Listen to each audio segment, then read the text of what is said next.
January 1st, 1995, was a day that quietly but profoundly changed the world. As fireworks celebrated the dawn of a new year, another kind of spark ignited the global economy. The World Trade Organization, or WTO, officially came into being, replacing the General Agreement on Tariffs and Trade, better known as GATT. To understand the significance of this moment, we need to first rewind to the post-World War II era. In 1948, the General Agreement on Tariffs and Trade was established. Its purpose was to revive the shattered global economy by lowering trade barriers and encouraging cooperation between nations. GATT succeeded for laying the foundation for international trade, but it wasn't perfect. It operated as a temporary agreement, rather than a formal organization, and its scope was narrow, focusing primarily on goods. Over the decades, as trade expanded into services, intellectual property, and digital innovations, it became clear that a more robust institution was needed. In 1994, world leaders gathered in Marrakesh, Morocco, to sign an agreement that would transform global trade. This agreement officially established the WTO, an organization with the authority to oversee a broader range of trade issues and resolve disputes between nations. From its inception, the WTO was ambitious. With 164 member nations today, representing over 98% of global trade, it was designed to foster economic cooperation, reduce trade barriers, and promote stability in a rapidly globalizing world. But let's break down what exactly the WTO has achieved in the last 3 decades. First, consider the numbers. Since the WTO's founding, global tariffs have dropped about 15%. This might not sound like much, but it has unlocked trillions of dollars in trade.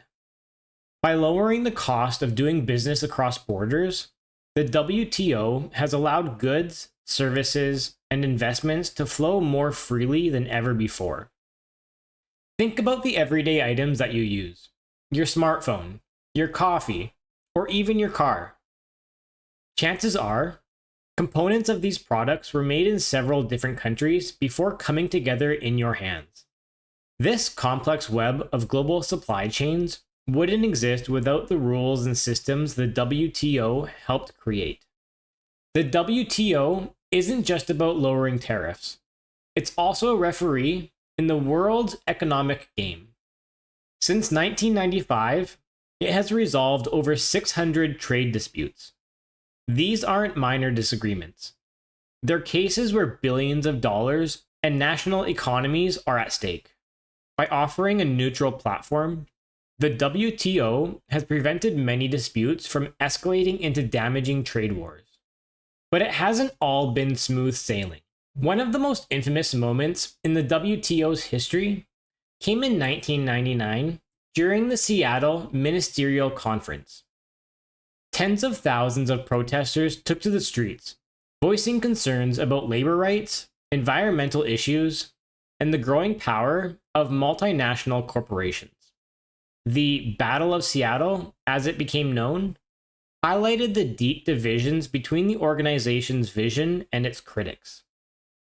Critics argued that the WTO's policy sometimes favored wealthy nations at the expense of developing countries.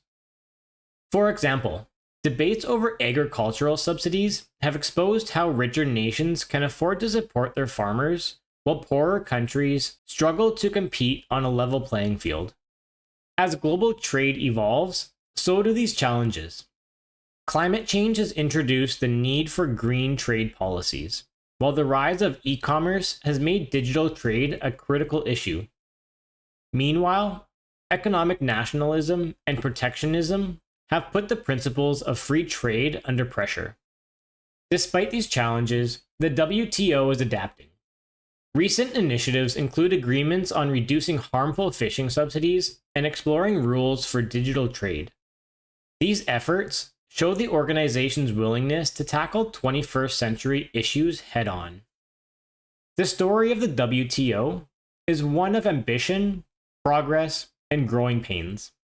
Over the last 30 years, it has transformed how nations interact economically. While it's far from perfect, the WTO remains a cornerstone of the global trade system. 30 years after its founding, the WTO reminds us of the importance of cooperation in an interconnected world. Its success and struggles are a mirror of the complexities of globalization itself.